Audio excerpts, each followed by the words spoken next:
Global aid effort intensifies for flood-stricken Libya. A global effort to assist stricken Libya gathered pace Thursday, after a tsunami-like flood killed nearly 4,000 people and left thousands missing. Military transport aircraft from Middle Eastern and European nations, along with ships, have been ferrying emergency aid to the North African country already scarred by war. In addition to the missing, tens of thousands of people have been displaced after the huge flash flood slammed into the Mediterranean coastal city of Derna on Sunday. Witnesses compared it to a tsunami after two upstream dams burst when torrential rains brought by Storm Daniel battered the region. The wall of water ripped away buildings, vehicles and the people inside them. Many were swept out into the sea, with bodies later washing up on beaches littered with debris and car wrecks.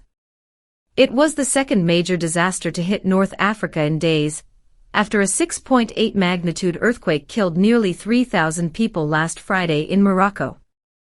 The United Nations has pledged $10 million to support Libya's survivors, including at least 30,000 people it said had been left homeless in Derna.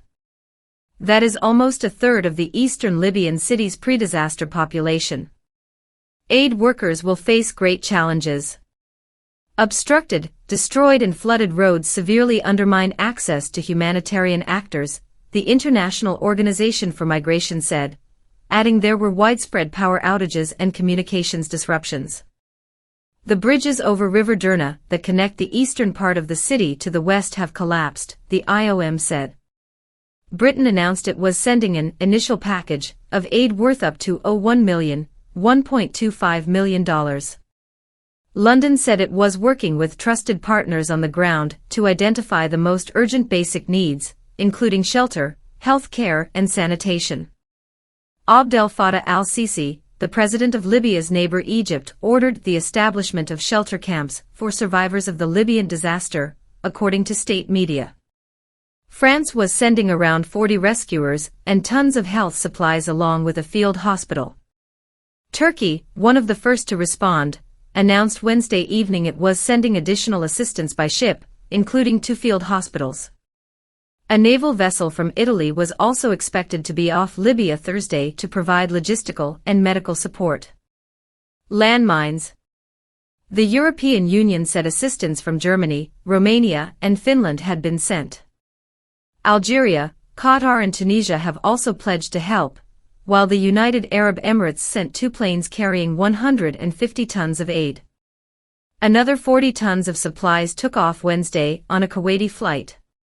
Palestinian media reported a rescue mission had left from Ramallah in the occupied West Bank, and Jordan sent a military plane loaded with food parcels, tents, blankets and mattresses.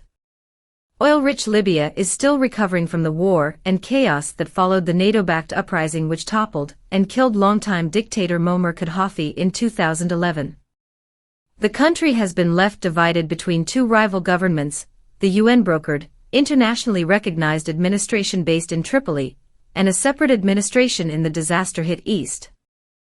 The confirmed death toll reached 3,840 by Wednesday afternoon, said Lieutenant Tariq Al-Kharaz, spokesman for the eastern-based government's Interior Ministry.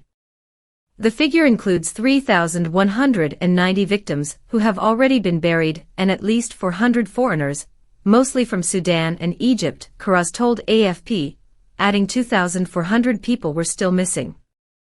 Some media reports have quoted officials giving higher tolls.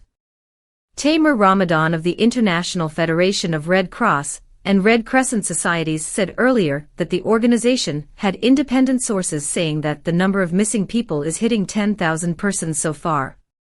Eric Tollefson, head of the Weapon Contamination Unit at the International Committee of the Red Cross, warned of risks posed by landmines planted during the war and now shifted by flood waters into areas previously free of weapon contamination. Climate experts have linked Libya's disaster to a combination of the impacts of a heating planet and the country's years of political chaos and underinvestment in infrastructure.